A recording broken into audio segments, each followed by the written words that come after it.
Jadi memang kemarin kita naik ke puncak Gunung Ciremai ya untuk tim Jejak Gentala. Jadi ada video dokumentasinya. Tapi ada hal yang menarik.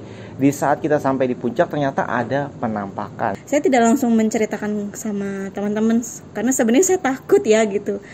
Sambil berdoa mudah-mudahan di perjalanan turun ini saya diberi keselamatan sama teman-teman tuh biar sampai di rumah dengan selamat gitu. Saya pun merinding itu ketika Mbak Eva berbicara itu, menanyakan yang memang mau terbuka yang lebih dalam karena di situ posisinya kan gunung kan, saya takut kan. Nah saat itu Gus Ali bilang ke tim, jangan ada yang mendekati Kiseno. Iya. Nah itu kenapa? Awal kita trek pos 1, pos 2 itu aman. Pos 3 itu mulai ada yang gemblokin. Ada wujud kakek, ya udah kamu tawasul berzikir aja dalam hati. Gue berzikir, nggak lama ada orang lain, orang dari puncak itu turun. Orang dari puncak turun nanya diri gue gitu, kenapa mas nggak naik? Gue bilang saya nggak kuat. Udah gitu saya juga kehabisan air, dikasihlah air sama dia.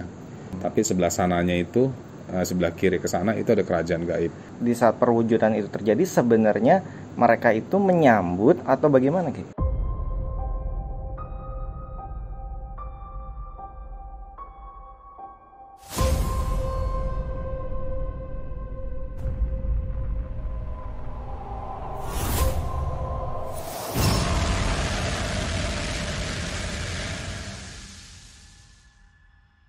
Assalamualaikum Sobat Jejak Gentala. Jadi dalam video ini kita ingin membahas video yang lagi viral di TikTok, yaitu penampakan yang ada di puncak Gunung Ciremai. Jadi memang kemarin kita naik ke puncak Gunung Ciremai ya untuk tim Jejak Gentala. Jadi ada video dokumentasinya. Tapi ada hal yang menarik.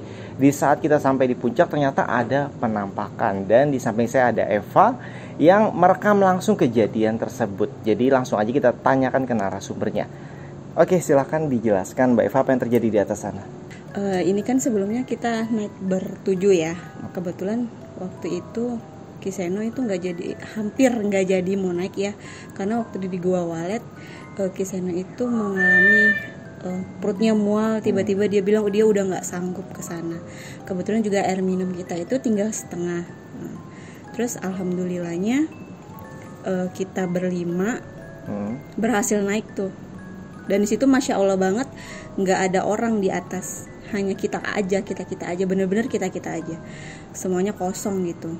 Nah di situ setelah kita sampai sana, saya sama Gus Ali dan Hendar ya, kita punya adab lah di atas gunung itu, kita bertawasul, mendoakan orang arwah yang ada di atas gunung gitu. Mudah-mudahan ya di sana itu dia bisa tenang lah gitu dengan kita doakan. Terus kita juga mengucap syukur pada Allah tuh kita udah nyampe ke sana yang kena hujan sepanjang jalan gitu. Alhamdulillahnya kita tuh diri kita, kesehatan kita diberi kekuatan untuk sampai ke puncak. Nah gitu kita berterima kasih. Nah setelah itu alhamdulillah banget Kiseno ternyata muncul sama si Ujang. Wah itu kita makin seneng lagi, alhamdulillah ya. Ternyata Allah juga kasih kekuatan untuk Kiseno juga untuk menapaki ke atas gitu. Sampai di sana kita foto-foto, selebrasi lah ya kalau kata orang-orang anak muda sekarang tuh, foto-foto. Nah itu saya melihat itu awan, kan dia kawah diputer gitu ya. Nah kawah itu kan awalnya dari bawah, saya lihat dari bawah tuh dia kemudian naik ke atas. Nah saya hanya ingin, maksud saya tuh saya rekam itu, saya ingin ngelihat dia itu ke atas terus tumpah ke bawah itu kayak gimana gitu. Ya udah saya rekam, saya ikuti rekam. Tapi tiba-tiba ada penampakan seperti itu tuh, saya benar-benar masya Allah, ini tuh apa gitu kan. Makanya saya bertanya sama Gus Ali di sebelah saya gitu, Gus Ali ini apa gitu. Ya ternyata seperti itu gitu. Itu sebenarnya momen yang nggak disengaja tapi masya Allah banget itu diperlihatkan gitu ke saya gitu, ke semua teman-teman yang ada di sana. Tapi setelah saya rekam video itu dan saya bertanya ke Gus Ali, saya tidak langsung menceritakan sama teman-teman karena sebenarnya saya takut ya gitu. Sambil berdoa mudah-mudahan di perjalanan turun ini saya diberi keselamatan sama teman-teman tuh biar sampai di rumah dengan selamat gitu. Nah ternyata ketika kita di pos 4 itu saya merasa pusing di situ. Dan saya baru tahu setelah di bawah ternyata ada gempa gitu ya. Ya, itu pas banget gitu. Jadi pas hari itu juga terjadi gempa menjelang maghrib ya kalau nggak salah, sore menjelang maghrib, dan lebih besar dari gempa yang di Cianjur waktu itu. Dan kita waktu itu juga belum tahu karena kan masih dalam perjalanan turun, jadi belum melihat berita. Cuman ya kita merasakan hal aneh tersebut gitu di atas. Oke, jadi di atas tersebut waktu itu Mbak Eva menanyakan ke Gus Ali. Iya. Artinya Gus Ali di sini menjadi saksi matanya ya, karena waktu itu di saat kejadian langsung manggil gitu kan. Artinya Gus Ali di sini melihat kondisi kejadian tersebut. Persis di sebelah saya, tidak jauh dari sebelah saya. Oke, berarti kalau gitu kita bisa langsung panggilkan Gus Alinya untuk menceritakan versinya Gus Ali. Boleh. Oke. Assalamualaikum Gus Ali. Ya, waalaikumsalam warahmatullahi wabarakatuh. Nah, saya ingin melanjutkan cerita yang tadi diceritakan oleh Mbak Eva. Jadi di saat Mbak Eva merekam video tersebut, katanya Gus Ali ada di sampingnya, benar? Iya, betul. Nah, sekarang saya ingin dengar cerita dari sudut pandangnya Gus Ali. Ya, secara ini mah saya lihat secara lahiriah ya, itu perwujudannya seperti ya memang Hanoman itu. Hanoman itu kera putih, bukan? Iya, Iya, kera putih. benar ya. Tapi kalau secara mata batin yang dilihat Gus Ali apa? Ya, secara batin di situ memang penguasanya, penguasa Gunung Ciremai yang benar-benar menampakkan melalui perwujudan alam itu, seperti itu. Oh, merinding guys. Saya pun merinding itu ketika Mbak Eva berbicara itu, menanyakan yang memang mau terbuka yang lebih dalam, karena di situ posisinya kan gunung kan, saya takut kan. Dari situ saya kan memang hijrahnya pun ke Gunung Ciremai ritual, bukan ritual tapi spiritual, olah spiritual itu. Kan kita sempat bertawasul ya Gus di atas. Iya. Nah, ada nggak yang Gus Ali tangkap entah pesan-pesan dari alam untuk kita gitu? Kalau yang saya tangkap dari alam itu, kita jangan sampai mengotori alam, karena alam ini kalau kita kotori sangat berbahaya. Jadi kita akan kena karmanya gitu ya. Iya, intinya kita harus berbuat kebaikan, jangan sampai timbangan kebaikan ini enteng. Kalau bisa kebaikan ini lebih berat daripada keburukan. Agar supaya kita selamat. Seperti itu. Terus kan waktu kita menuju dari pos 5 terus menuju Simpang Apui. Nah, di situ ada Goa Walet. Waktu itu Kiseno sempat mengalami interaksi gesekan ya dengan penunggu sepertinya di Goa Walet. Nah, saat itu Gus Ali bilang ke tim, jangan ada yang mendekati Kiseno. Nah, itu kenapa? Kenapa nggak boleh nggak boleh mendekati Kiseno? Jangan ada yang dekat-dekat. Jadi di sini aja semua gitu. Jadi Kiseno sendiri. Secara spiritual ya, saya lihat Kiseno itu lagi berantem, ngegesek. Ibaratnya secara gaib itu memang perang, lagi tempur. Ya. Jangan ada dekat. Kalau nggak dekat bahaya, kena negatifnya, kena imbasnya kita. Karena kita kan ibaratnya masih belajar. Iya. Nah itu yang saya lihat ya. Makanya saya nggak ngedeket kan, cuman nge-backup secara ini aja. Lahirnya takutnya dia terbang ke ini kan, beliau terbang ke jurang kan, takut nge-backup lahirnya aja gitu. Iya, jadi kan saat itu emang tim juga nih kasih minum, jadi pingin bantu gitu sebenarnya. Tapi kan kata Gus Ali udah diem di sini aja, maksudnya jangan mendekat gitu. Karena di situ juga Gus Ali nggak bilang kalau sedang terjadi sesuatu. Jadi kita mikirnya yang normal-normal gitu ya. Seperti saya ibaratnya ngeliat kok Kiseno ibaratnya mual-mual, muntah-muntah, ada apa gitu. Padahal tadinya normal-normal aja, nyampe atas itu kan tiba-tiba terjadi gesekan. Jadi sekarang kita tahu apa yang terjadi di sana. Perang. Sebenarnya secara batin saya ngelihat beliau ini lagi perang. Cuman saya diam aja kan, namanya di gunung kan takut kan. Iya.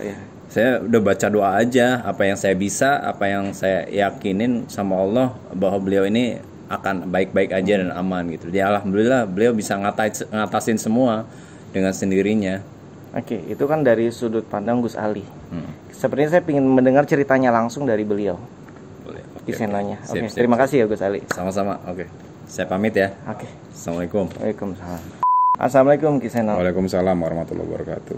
Oke Ki, tadi saya sudah mendengarkan penjelasan dari Eva, dari Gus Ali. Nah sekarang saya ingin dengar langsung dari Kiseno, terutama sih yang saat kita di puncak ada penampakan itu. Tapi sebelum ke atas, karena yang terjadi di pos 5 Simpang Apui ini menurut saya kejadian yang di luar nalar saya lah. Jadi saya ingin dengar langsung dari Kiseno, sebenarnya apa yang terjadi sih Ki? Jadi dari awal kita ini memendaki Gunung Ciremai itu rintangan udah banyak banget.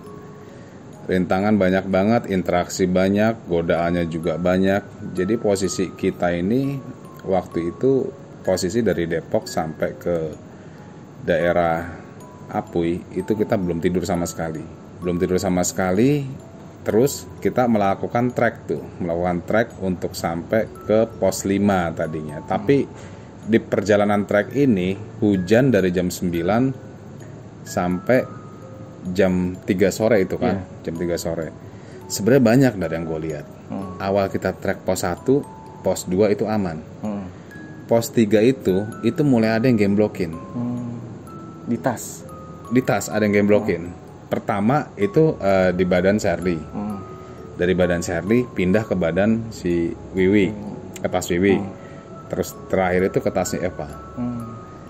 Terus gue juga cuman gue liatin aja, tapi nggak mau berkomentar karena posisi kita itu kan nggak boleh ngomong hal-hal yang negatif ataupun hal-hal yang ngaco lah di gunung. Jadi buat teman-teman yang di sini kenapa bisa dia geblokin? Karena memang posisi kedua orang itu antara Eva sama si Wiwi lagi keadaan haid. Gitu. Keadaan haid, dan itu yang bikin ngundang makhluk interaksi yang negatif-negatif. Sampai waktu itu di pos 4 masih ngikutin. Dan gua malamnya begitu kita sampai di pos 4, gue itu ngalamin interaksi banyak banget. Suara banyak banget, gaib banyak banget. Dan di situ sempat gue itu tempur dalam mimpi. Gitu, gue tempur dalam mimpi ya. Di pos 4 itu, di situ di pos 4 yang memang gue lihat di sini ada kerajaan gaib. Kerajaan gaib itu sebelah kita bikin camp kan, bikin tenda. Tapi sebelah sananya itu sebelah kiri ke sana itu ada kerajaan gaib. Dan di situ ada beberapa yang memang di situ kita perang secara gaib gitu loh. Perang secara gaib. Terutama yang paling kuat itu yang buta ijo. Itu buta ijo. Jadi setelah kita perang di situ, akhirnya gue bangun, gue ngeliat lo meriang. Nah, di saat lo meriang nih apa yang lo alamin? Coba gue mau tanya balik. Sebenarnya banyak banget sih yang saya rasain. Yang paling banyak itu halusinasi. Halusinasinya nih ngajak keluar tenda, ngajak lari, ngajak jalan, udah keluar aja, lepas aja gitu, udah lari aja kemana. Nah itu bener-bener kenapa saya diajak ngomong itu saya nggak mau bicara. Karena saya takut malah ngomongnya ngelantur kemana-mana. Makanya saya cuman iya atau aja. Itu saya takut gitu. Emang dalam diri tuh lagi deg-degan kencang, takut apa sih yang sedang terjadi dengan saya. Di saat saya terpejam mata itu saya sadar, tapi saya nggak tidur. Cuman gambaran berjalan saya harus kemana, ngelihat apa. Halusinasi lah ya. Halusinasi banget. Makanya saya benar-benar nggak mau ngomong apa-apa di situ. Ngejaga mulut supaya nggak ngomong yang ngaco. Sebenarnya itu yang saya rasakan, dan bingung juga ini harus bagaimana gitu. Akhirnya kan saya diselimuti langsung oleh Kiseno kan, pakai aluminium foil, terus dimasukin dan rubah posisi tidur, yang tadi tidurnya madep ke bawah jadi ke atas. Nah itu pas bangun seger badan, jadi udah keringat semua keluar dan benar-benar seger kayak nggak terjadi apa-apa sebelumnya. Makanya di situ ditanya mau lanjut naik atau enggak, ya saya bilang lanjut, karena yang saya rasain udah beda banget dengan yang sebelumnya itu sih. Iya. Jadi kembali ke cerita tadi, memang di 4 ini banyak kerajaan gaib. Bukan banyak, ada satu kerajaan gaib. Batas pos 4 itu negatifnya kuat. Begitu ke pos 5 itu ada satu namanya petilasan. Petilasan ini pemupusan atau apa gitu ya, saya lupa. Di situ tempat pernah singgahnya Sunan Gunung Jati dan para wali. Jadi para wali ini kalau menurut sejarah orang-orang situ, para wali ini melewati jalur Linggarjati. Linggarjati ini kenapa terkenal mistisnya? Karena itu tempat para wali ini naik ke puncak Cermai. Setelah dia naik ke puncak Cermai, dia turun sampai ke pos 5. Pos 5 jalur Apui itu. Nah, disitulah dia itu terakhir ngewejang ataupun medar tentang keilmuan. Makanya di situ tuh ada satu namanya petilasan. Saya lupa apa petilasan, kalau nggak salah pemupusan atau apa gitu. Di pos 5 ini masih aman, gue waktu itu ngerasain. Setelah pos 4 gue lewat, pos 5 aman. Di jalur Simpang Apui itu udah mulai terasa, Gondar. Aura negatifnya kuat banget. Tapi gue tetap lawan terus kan. Sampai di situ yang memang benar-benar gue lihat itu gudangnya dan kerajaan gaib itu ada lagi di pas Gua Walet. Gua Walet ini sebenarnya gue nggak apa-apa, gue cuma ngelihat goanya, terus gue coba uluk salam, assalamualaikum gitu ke sana, terus coba komunikasi gaib. Disitulah ada gesekan kuat. Sampai benar-benar gue muntah-muntah.